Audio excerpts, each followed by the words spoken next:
En los oscuros pasillos del Palacio de Invierno, entre el lujo de los zares y el hambre de un pueblo al borde de la revolución, un hombre con ojos de fuego y manos de sanador se convirtió en la pesadilla de la aristocracia rusa.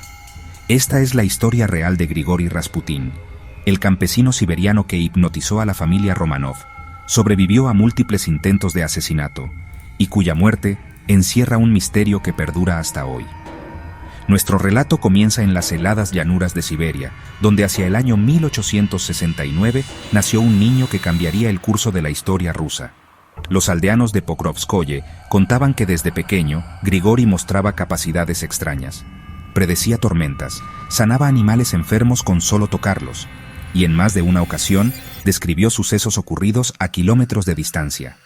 A los 18 años, tras una visión de la Virgen María, abandonó su vida como campesino para convertirse en stranik, un peregrino místico que vagaba entre monasterios aprendiendo los secretos de la fe ortodoxa y las artes ocultas. Fue durante estos años de vagabundeo espiritual que Rasputín desarrolló su filosofía más polémica, la creencia de que para alcanzar la redención, primero había que sumergirse en el pecado.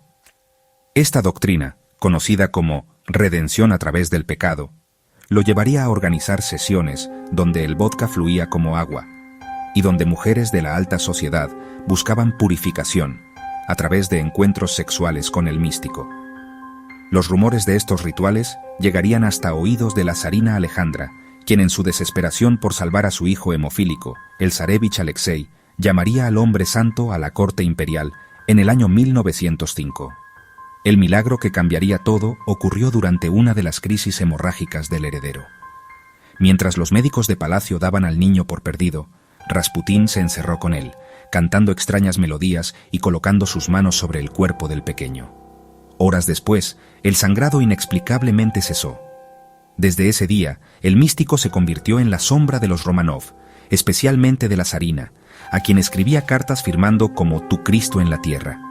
Testigos describían cómo podía calmar los ataques de nervios de Alejandra con solo mirarla y cómo predecía con semanas de anticipación cuándo Alexei sufriría sus crisis.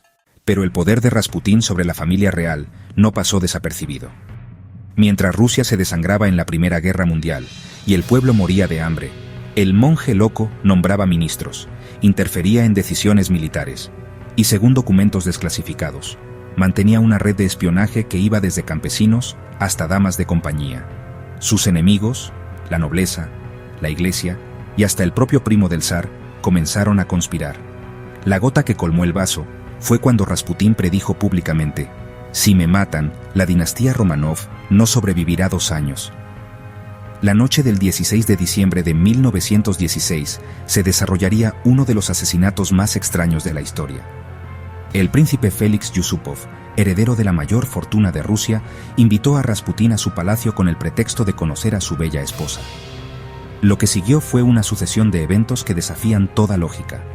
Primero, le sirvieron pasteles y vino cargados con suficiente cianuro para matar a 5 hombres, pero el místico siguió comiendo como si nada. Luego, Yusupov le disparó a quemarropa en el pecho, y cuando regresó con sus cómplices para esconder el cuerpo, Rasputín se levantó y lo atacó, gritando: «¡Malvado!». Solo tras varios disparos más, incluyendo uno en la frente a corta distancia, y haber sido arrojado a las heladas aguas del río Neva, el hombre santo finalmente murió. La autopsia revelaría detalles aún más inquietantes. Aunque encontraron agua en sus pulmones, indicando que seguía vivo al ser arrojado al río, no había rastros de cianuro en su estómago.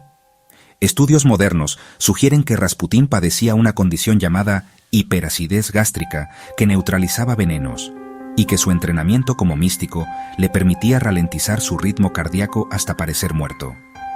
Pero esto no explica cómo sobrevivió a disparos que deberían haber sido mortales, o por qué sus últimas palabras fueron una maldición contra la dinastía Romanov. Como había predicho, menos de 2 años después de su muerte, toda la familia imperial sería ejecutada por los bolcheviques. Hoy, su tumba en San Petersburgo sigue siendo lugar de peregrinaje para quienes creen en sus poderes, y su figura, entre santo y demonio, sigue dividiendo a historiadores. ¿Fue Rasputín un santo loco con dones sobrenaturales? ¿Un maestro del hipnotismo que engañó a un imperio? ¿O quizás, como sugieren algunos textos ocultistas, algo mucho más antiguo y oscuro disfrazado de hombre. Si este viaje a las sombras del último zar te ha dejado con más preguntas que respuestas, no olvides suscribirte a Impacto Latam y activar la campanita. Porque la historia, cuando se mira de cerca, siempre revela secretos que preferiríamos no conocer.